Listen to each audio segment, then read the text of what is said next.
మానవుడు తన జీవిత యాత్రలో భూ సంబంధమైనటువంటి విషయాలపై తాను వెచ్చించిన సమయం, పడిన ప్రయాస చాలా ఉంటుంది. సమయాన్ని కేటాయిస్తాడు భూ సంబంధమైన వాటి కోసం, ప్రయాస పడతాడు, చాలా విశ్లేషణాత్మకంగా వాటిని పరిశీలిస్తూ ఉంటాడు. అయితే విశ్వాసులంగా దేవుడు ఒక విశ్వాసికి లేకపోతే విశ్వాసులకు ఇచ్చినటువంటి సందేశం ఏంటంటే, it is totally quite opposite. భూ సంబంధమైన వాటి మీద మనస్సు పెట్టుకోకండి అంటాడు. సో ఈ స్టేట్మెంట్తో భూ సంబంధమైన విషయాలపై విశ్లేషణాత్మకంగా అన్వేషించి వాటి కోసం సమయాన్ని వెచ్చించి ప్రయాసపడేటటువంటి కోణంలో ఎదిగినటువంటి మనస్సు విశ్వాసంలోకి వచ్చేసరికి ప్రభు ఇచ్చినటువంటి ఆజ్ఞే అనుకుందాం. భూ సంబంధమైన వాటి మీద మనస్సు పెట్టుకొనకండి అన్న చోట మీమాంసలో పడిపోతాడు, డైలమాలో పడతాడు. పడి భూ సంబంధమైనటువంటి ఇన్ఫ్లుయెన్స్లోనే ఒక విశ్వాసి కూడా మెజారిటీ ఆఫ్ ది బిలీవర్స్, అధిక సంఖ్యలో విశ్వాసులు జీవించడం జరుగుతుంది. దీని పర్యవసానం ఏంటంటే, జీవిత అంతిమ దశలో, జీవిత ముగింపులో ఆందోళన, స్ట్రెస్, భయము, అధైర్యపడడం, ధైర్యంగా ఉండకపోవడం, నిరీక్షణ లేనటువంటి వారి వాళ్ళ జీవితాన్ని ముగించడం. అందుకే ప్రభువారు మాట్లాడినటువంటి మాటలు జీవము కలిగినవి. అందుకే ఆ మాటల్ని ఆర్డినరీ మాటలుగా ప్రభువారు వ్యక్తపరచలేదు, జీవము కలిగిన మాటలు. ఆ వాక్యము ఒక వ్యక్తిని బ్రతికిస్తుంది. విశ్వాసయాత్రలో ఉన్నటువంటి వాళ్ళు తాము బ్రతుకుతూ ఇతరులని బ్రతికించాల్సినటువంటి స్థితిలో ఉండాల్సినటువంటి వాళ్ళు తమ విశ్వాసాన్ని కోల్పోయేటటువంటి ప్రమాదపు అంచుల్లో, జీవిత చరమాంకంలో నిలబడడం అనేటటువంటిది బాధాకరం, ఆలోచనీయం కూడా, ఆలోచించాల్సిన విషయం. అందుకే దైవ గ్రంథంలో జీవితానికి లేకపోతే దేహానికి, దేహపు ముగింపుకు, దేహం తర్వాత జరిగే పరిణామాలని ప్రభువారు చాలా స్పష్టంగా, క్రిస్టల్గా, అంటే చాలా తేటగా, చాలా క్లియర్గా బైబిల్ గ్రంథంలో పొందుపరిచారు తన భక్తులను వాడుకొని. 2వ కొరింథీ పత్రికలో 4వ అధ్యాయము, 2 Corinthians chapter number 4 verse number 16. 2వ కొరింథీ 4వ అధ్యాయము 16, 17, 18 వచనాలు. పౌలు గారు ఈ వాక్యాన్ని ఎలా ప్రారంభిస్తారు? ప్రభువారు అనుమతించినటువంటి వాక్యము ఎలా ఉంటుంది అంటే, కావున మేము అధైర్యపడము, ధైర్యంగా ఉంటాం. మేము అధైర్యపడము. దేని విషయంలో? మా బాహ్య పురుషుడు కృషించుచున్నను, ఆంతర్య పురుషుడు దినదినము నూతనపరచబడుచున్నాడు. బాహ్య పురుషుడు కృషించుచున్నను, మా ఆంతర్య పురుషుడు దినదినము నూతనపరచబడుచున్నాడు. మేము దృశ్యమైన వాటిని చూడక అదృశ్యమైన వాటిని నిదానించి చూచుచున్నాము గనుక క్షణమాత్రముండు మా చులకని శ్రమ మా కొరకు అంతకంతకు ఎక్కువగా నిత్యమైన మహిమ భారమును కలగజేయుచున్నది. ఏలయనగా దృశ్యమైనవి అనిత్యములు, అదృశ్యమైనవి నిత్యములు. సమస్య ఇక్కడే ఆరంభం అవుతుంది ఒక విశ్వాసికి. విశ్వాసి ఇక్కడే సమస్యల్లో చిక్కుకుంటాడు. సమస్య అంటే మానసికమైనటువంటి పోరాటం. ప్రపంచవ్యాప్తంగా జరుగుతున్నటువంటి సన్నివేశాలు, అవి దేశాల మధ్య, జాతుల మధ్య, శరీర సంబంధమైనటువంటి వైరస్ల మధ్య, వీటన్నిటి మధ్యలో ఒక విశ్వాసి కూడా బలహీనంగా అవిశ్వాసంలోకి వెళ్ళిపోయి జీవించడం అనేటటువంటిది చాలా బాధాకరం. దీనికి కారణం ఏంటంటే, క్షమించండి, అజ్ఞానము. బైబిల్లో, దైవ గ్రంథములో ఉన్నటువంటి వాక్యాలు అర్థం చేసుకోలేనటువంటి స్థితి కాదు, ఏకాగ్రత ఉంచనటువంటి స్థితి. ఏకాగ్రత ఉంచి దైవ గ్రంథాన్ని ధ్యానించినప్పుడు జీవితాలు ధన్యమవుతాయి అనేది కీర్తనకారుడు చెప్పాడు. యెహోవా ధర్మశాస్త్రాన్ని దివారాత్రములు ధ్యానించువాడు ధన్యుడు.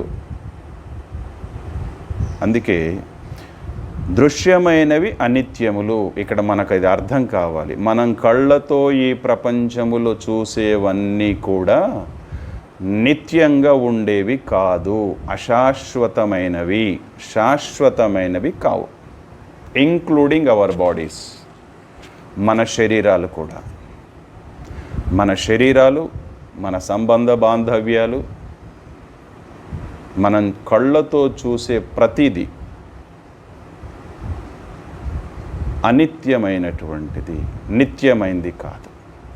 అందుకే పౌలు గారు ఎందుకు సువార్త ప్రకటించేవారు, సంఘాలను ఏర్పరిచేవారు, సంఘాలను బలపరిచేవారు ఈ దృశ్యమైనవి అదృశ్యమైనటువంటి వాటి గురించి మాట్లాడాల్సి వచ్చింది? ఎందుకు ప్రభువారు పౌలుకు అనుమతించారు అంటే, అవి ఒక విశ్వాసి అర్థం చేసుకొని తన శిష్యత్వపు జీవితాన్ని గడుపుతూ తాను బలపడుతూ ఇతరులని బలపరచాలి. ఏమన్నారు? దృశ్యమైనవి అనిత్యములు. మనం ఇందాక మాట్లాడుకున్నాం. మరి నిత్యమైనవి ఏంటివి? అదృశ్యమైనవి నిత్యములు. పరలోకం మన కంటికి కనిపించదు, మహిమా శరీరాలు మన కంటికి కనిపించవు, ప్రభువు మన కంటికి కనిపించడు, పరలోక రాజ్యము కనిపించదు. ఇవన్నీ కనిపించినటువంటివి, ఇవి నిత్యంగా ఉండేవి, ఇవి యుగయుగాలుగా ఉండబోతున్నటువంటివి. ఇక్కడ పౌలు గారు ఇంకొంచెం ముందుకు 5వ అధ్యాయంలో ఈ సీక్వెన్స్లో మాట్లాడుతూ 8వ వచనంలో ఒక వాక్యాన్ని సెలవిస్తారు. 2వ కొరింథీ 5వ అధ్యాయము 8వ వచనము. ఇట్లు అంటే ఈ విషయాలని మాకు అర్థమయ్యాయి కాబట్టి, మా కళ్ళకు కనిపించేవి నిత్యంగా ఉండేవి కావు, మా కళ్ళకు కనిపించినటువంటివి శాశ్వతంగా ఉండేవి అని మాకు అర్థమైంది కాబట్టి, ఆ కోణంలో ఆయన మాట్లాడుతూ ఏమన్నాడంటే, ఇట్లు ధైర్యము కలిగి, అక్కడ అధైర్యపడము అన్నాడు. ఒక విశ్వాసిగా మిమ్మల్ని మీరు ఈరోజు పరీక్షించుకోండి. ఇప్పుడున్నటువంటి భౌతికమైనటువంటి పరిస్థితుల్లో ధైర్యంగా ఉన్నామా? మన ధైర్యం దేన్ని బట్టి? ప్రపంచ పరిస్థితులను బట్టి కాదు, మన ఉద్యోగాలను బట్టి కాదు, మన డబ్బు, మన బంగారం, మన స్థిర చరాస్తులను బట్టి కాదు, మహోన్నతుడైనటువంటి సృష్టికర్తను బట్టి, ఆ ప్రభువును బట్టి మన ధైర్యం. ఎందుకంటే ఆయన మాటలు జీవమై ఉన్నాయి. భూమి ఆకాశం గతించినా ఆయన మాటలు గతించవు.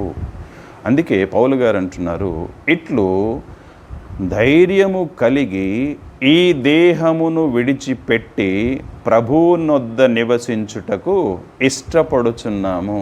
అని దేన్ని ఇష్టపడుచున్నాడు? ఈ దేహంలో ఉంటే 70, 80, 90, 100 సంవత్సరాలు, 115 సంవత్సరాలు కూడా ఉండొచ్చు. కానీ దేహాన్ని విడిచిపెడితే ఎటర్నల్ లైఫ్, నిత్యము, దెర్ ఈజ్ నో ఎండ్, యుగ యుగాలు ఆ పరలోక నాథుడితో జీవించే అవకాశాన్ని, మహోన్నతమైనటువంటి అవకాశాన్ని ఆ ప్రభువు వారు ఇచ్చారు. అందుకే ఈ దేహాన్ని చాలా అంటే మీనెస్ట్ థింగ్, అది చాలా చిన్న విషయంగా కన్సిడర్ చేశాడు పౌలు. ఆ అనుమతి ప్రభువు ఇచ్చారు. అందుకే రాశాడు, ఇట్లు ధైర్యము కలిగి ఈ దేహము విడిచిపెట్టి ప్రభువునొద్ద నివసించుటకు ఇష్టపడుచున్నాము. కావున దేహమందున్నను దేహమును విడిచినను ఆయనకిష్టులమై ఉండవలనని మిగుల అపేక్షించుచున్నాము. పౌలు గారు ఏం కోరుకుంటున్నారు? దేహంలో ఉన్న, దేహాన్ని వదిలిపెట్టిన ఆయనకి ఇష్టంగా ఉండాలని. అంటే పౌలు గారికో కాన్సెప్ట్ ఉంది, ఒక దృక్పథం ఉంది, ఒక ఆలోచన ఉంది, ఒక గోల్ ఉంది. దేహంలో ఉన్న, దేహం విడిచిపెట్టిన, ఆయన దేహం గురించే మాట్లాడుతున్నాడు.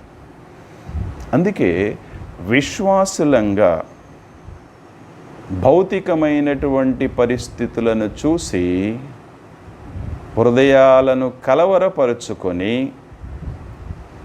జడిసిపోయి అవిశ్వాసులుగా మారి ప్రభువుకి దూరంగా ఉంటూ, ప్రభు వాక్యానికి దూరంగా ఉంటూ జీవితాలను బాధాలమయం చేసుకోవడం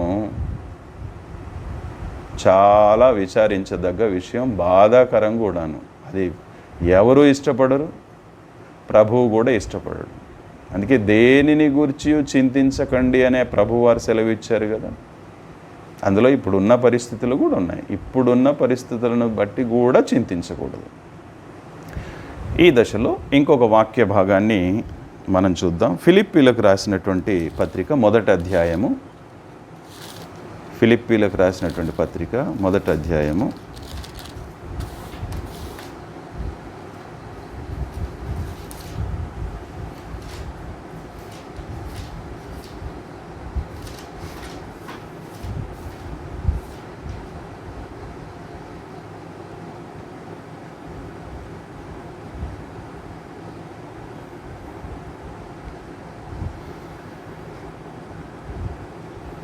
21వ వచనం. అంటే ఈ స్టేట్మెంట్ పౌలు గారు చాలా బోల్డ్గా ఇచ్చారు, చాలా ధైర్యంగా ఇచ్చారు. పౌలు గారి పక్కకు మేము నిలబడి స్టేట్మెంట్ ఇస్తామంటే యూఆర్ ఆల్సో బోల్డ్ పీపుల్, మీరు కూడా ధైర్యం కలిగిన వాళ్ళే, నేను ధైర్యం కలిగిన వాడిని. ఏమన్నారు చూడండి, నా మట్టుకైతే Philippians 1st chapter verse number 21, Philippi 1:21. నా మట్టుకైతే బ్రతుకుట క్రీస్తే. అంటే నేను ఎందుకోసం బ్రతకాలి అంటే క్రీస్తు కోసమే బ్రతకాలి. అంటే క్రీస్తు కోసం బ్రతికినప్పుడు మాత్రమే దీనిలో హాఫ్ సెంటెన్స్ యాడ్ అవుతుంది, ఇంకా మిగతాది అని చెప్పబోతున్నాడు. నా మట్టుకైతే బ్రతుకుట క్రీస్తే, అక్కడ కామ ఉంది, చావైతే లాభము. మనం చాలాసార్లు దీన్ని రివర్స్గా మార్చుకుంటాం. బ్రతుకుట లోకం కోసము, చావైతే భయం. You see majority of the believers నిరీక్షణ లేని ఇతరుల వల్లనే జీవిస్తారు. నిరీక్షణ ఉండదు. మరణం దగ్గర, జీవితం దగ్గర, జీవితంలో తీసుకునే నిర్ణయాల దగ్గర నిరీక్షణతో కూడినటువంటి నిర్ణయాలు, నిరీక్షణతో కూడిన జీవితాలు, చివరికి నిరీక్షణతో కూడిన మరణాలు కూడా సంభవించడం చాలా రేరెస్ట్ థింగ్. ఎందుకు? బ్రతికినంతకాలం లోకం కోసమే బ్రతికాం కదా, లోకం మెప్పు కోసమే బ్రతికాం. లోకంలో జీవించడానికే లోకంలో ఉన్నవన్నీ నావే అనుకొని బ్రతికాం. ప్రయాసంతా దానికోసమే కదా, భూ సంబంధమైన వాటి కోసం. చివరి దశలో అవేవి మనకు పనికి రానప్పుడు ఆయాసం అనేటటువంటి ఎదుర్కొంటాం. అందుకే ప్రభువారి వాక్యాలు రాయించారు మన మేలు కోసం, ధైర్యంగా ఉండడానికి, అధైర్యపడకుండా జీవితాన్ని విశ్వాసంతో నడిపించుకోవడానికి. ఈ క్రమంలో ఇంకొక వచనాన్ని యోహాను రాసిన మొదటి పత్రిక 3వ అధ్యాయము 2వ వచనం.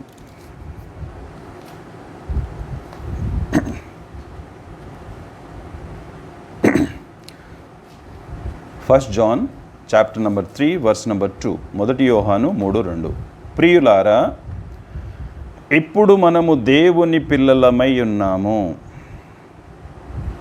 మనమిక ఏమవుదుమో అది ఇంకా ప్రత్యక్షపరచబడలేదు, కానీ ఆయన ప్రత్యక్షమైనప్పుడు ఆయన ఉన్నట్లుగానే ఆయనను చూతుము కనుక ఆయనను పోలియుందుమని ఎరుగుదుము.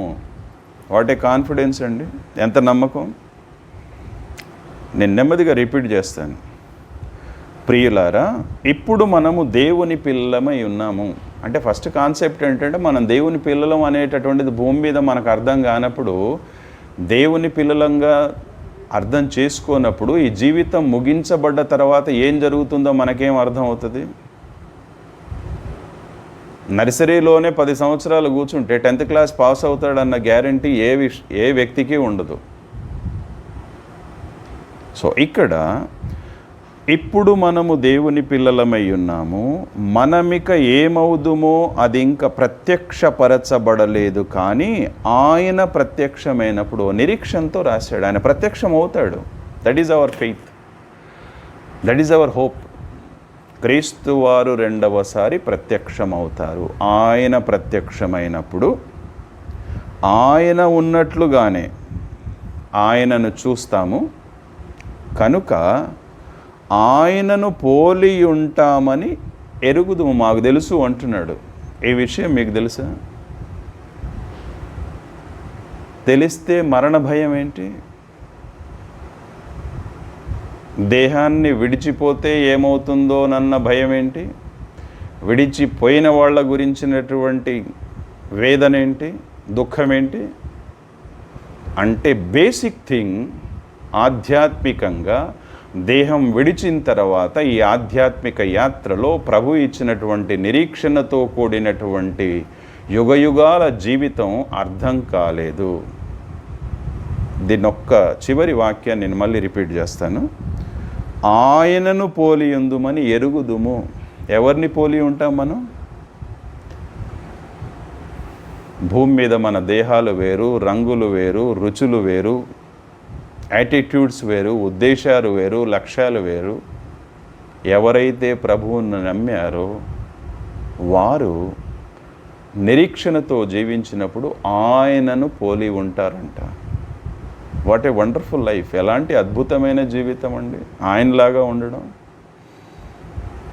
ఆయన సారూప్యంలో ఉండడం, రూపాంతరం చెంది ఉండడం, మహిమలో ఉండడం, మహిమా శరీరాలతో ఉండడం, అక్షయమైనటువంటి జీవితం. ఇది క్షయమైన జీవితం అన్నాడు కొరింథీ పత్రికలో. క్షయము మనకు తెలుసు. క్షయ వ్యాధి అంటే టీబీ, అది నశించిపోయేది అనేది ఒకప్పుడు పేరు పెట్టారు, అందుకే క్షయవ్యాధి అన్నారు.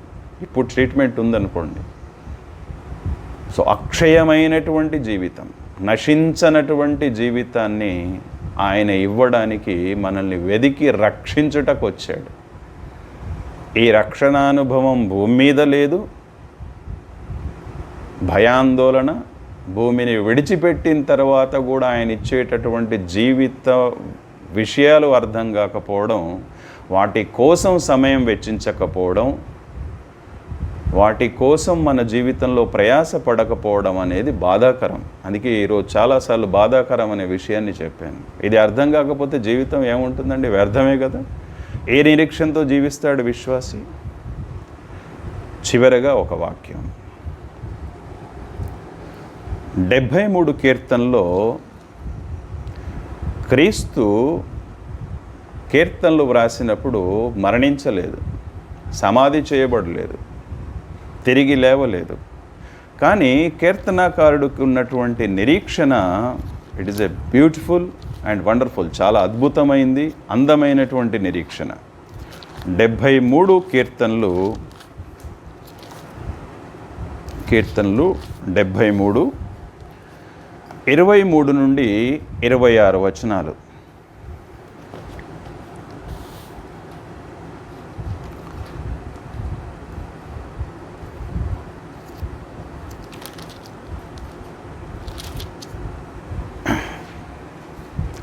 Psalms 73, verse number 23, 24, 25 and 26.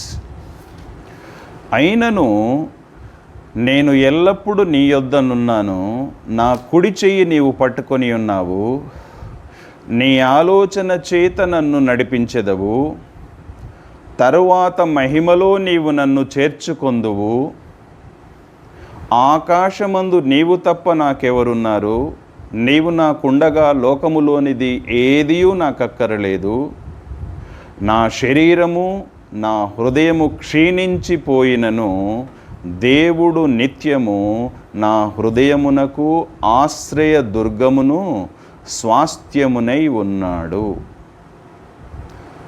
24 నీ ఆలోచన చేత నన్ను నడిపించెదవు. కొంచెం విశ్లేషణాత్మకంగా, ఈ భూమి మీద ఉన్నంతకాలం దేవుడి ఆలోచన చొప్పున మన జీవితాలు నడిచాయా, ఆయన నడిపించాడా, లేకపోతే మన ఆలోచన చొప్పునే మనం జీవించామా? ఒకవేళ జీవితాంతం మన ఆలోచన చొప్పునే జీవితం గడిస్తే దానికి ఫాలో అప్ వర్స్ మనకు అవసరం లేదు, మనకు వర్తించదు. ఏమన్నాడు? నీ ఆలోచన చేత నన్ను నడిపించేదవు, తరువాత. రెండింటికి లింక్ ఉందండి. జీవితంలో బ్రతికినంతకాలం మరణం వరకు, మరణ పడకలోకి ఎక్కేంత వరకు మన ఇష్టానుసారంగా, లోకానుసారంగా, బంధుప్రీతికి ఇష్టమైన రీతిలో, లోకప్రీతికి ఇష్టమైన రీతిలో, లోకానుసారంగా జీవించి జీవించి జీవించి మరణ పడకలోకి వెళ్ళిన తర్వాత ఆయన మహిమలో చేర్చుకుంటాడు అనేటటువంటిది హాస్యాస్పదం. ప్రభు కూడా నవ్వుకుంటాడు. ఎందుకు? జీవితాంతం ఆయనతో సంబంధం లేకనే గడిపాం కదా. సో అందుకే కీర్తనకారుడి యొక్క మెసేజ్ ఈ వర్స్లో చాలా ఇమిడి ఉంది. నీ ఆలోచన చేత నన్ను నడిపించెదవు, తరువాత. భూమి మీద ఆయన ఆలోచన చేత మనల్ని అందరినీ నడిపిస్తాడు. ఆయన ఆలోచనకి లోబడాలి, ఆయన చిత్తానికి లోబడాలి, ఆయన మనస్సులో ఉన్న అభిప్రాయానికి లోబడాలి, ఆయన ఉద్దేశానికి లోబడ్డప్పుడు తర్వాత జరిగేటటువంటి ఒక ట్రెమెండస్, ఒక అద్భుతమైనటువంటి, ఒక మహోన్నతమైనటువంటి స్థితి ఏంటంటే, తరువాత మహిమలో నీవు నన్ను చేర్చుకొందువు. మహిమ ఎక్కడ ఉంటుంది? After death. మహిమలో నీవు నన్ను చేర్చుకొందువు. యూ విల్ ఇన్వైట్ మీ, నన్ను కలుపుకుంటావు. ఎందుకంటే నీవు కూడా మహిమలో ఉన్నావు కాబట్టి. ఈ విషయాలను విశ్వాసులంగా అర్థం చేసుకొని శిష్యత్వంలోకి రూపాంతరం చెంది, మనం అర్థం చేసుకోవడమే కాకుండా మన నిరీక్షణను గూర్చి అడిగినటువంటి వాళ్ళకి పేతురు గారు ఇచ్చిన సందేశం ఏంటంటే, సాత్వికంగా నెమ్మదిగా వాళ్లకు మన నిరీక్షణ అర్థం చేయించాలి. ఇంత లోతైనటువంటి విషయాలతో కూడినటువంటి దైవ గ్రంథం మన చేతిలో ఉంచిన తర్వాత దీన్ని ధ్యానించకుండా, సరిగా అర్థం చేసుకోకుండా, దీనికి ప్రెఫరెన్స్ ఇవ్వకుండా, దీన్ని పక్కకు నెట్టి జీవితాంతం మన ఇష్టానుసారంగా మన ఆలోచనల చేత మనం జీవించి సమాధి పెట్టే దగ్గర అయిన మహిమలోకి వెళ్ళాడు అనేటటువంటి సందేశం ఇచ్చేవాళ్ళు ఎక్కువగానే ఉన్నారు, సందేశాన్ని వినేవాళ్ళు, ఇష్టపడేవాళ్ళు ఎక్కువగానే ఉన్నారు. But that is not truth. If a person lives according to God's will and God's thoughts, ఆయన ఆలోచనల చొప్పున జీవించినప్పుడు, ఆయన చిత్తం చొప్పున జీవించినప్పుడు, ఆ పెట్టె దగ్గర మాట్లాడే పలుకులు శాశ్వతమైనవి, సత్యమైనవి, లేకపోతే అవి సత్యదూరమైనవి. అందుకే విశ్వాసి పర్సనల్గా, శిష్యుడు పర్సనల్గా తన జీవితాన్ని ప్రభువుతో అనుసంధానం చేసుకొని దైవ చిత్తానుసారంగా జీవితాన్ని జీవించి తన జీవితపు చరమాంకములో, ముగింపులో ప్రభు నా ఆత్మను నీ చేతికి అప్పగిస్తున్నాను. నీ వాక్యానుసారంగా నన్ను మహిమలో చేర్చుకుంటావు అన్న నిరీక్షణతో, నిరీక్షణానందంతో, మహానందంతో జీవితాన్ని ముగించడం అనేది ప్రభువు కోరుకున్నటువంటి జీవితం. ఆ జీవితాలు మనందరం కలిగి ఉండాలని, అలాంటి జీవితాన్ని భూమి మీద జీవించి ఆయన మహిమలో ఆయనలాగానే ఉండే ప్రదేశంలోకి వెళ్ళాలని ఆయన కోరిక. ఆ కోరిక మన కోరికగా మారితే జీవితాలు ధన్యమవుతాయి. ప్రభు ఆశీర్వదించును గాక. ప్రార్థన చేసుకుందాం. కృపగల తండ్రి, మీ వాక్యాల్ని విన్నాం, అర్థం చేసుకొని లోబడి జీవితాలను మార్చుకొని రూపాంతర ప్రక్రియలోకి వచ్చి ఒకరోజు మీరు ఉన్నటువంటి స్థితిలో మేము ఉండడానికి, ఆ మహిమా జీవితాన్ని గడపడానికి, మహిమా శరీరాలను పొందుకోవడానికి కావలసిన కృపను అందించమని, ఆశీర్వదించమని యేసుక్రీస్తు నామమున ప్రార్థించి వేడుకొంచున్నాము తండ్రి. ఆమెన్.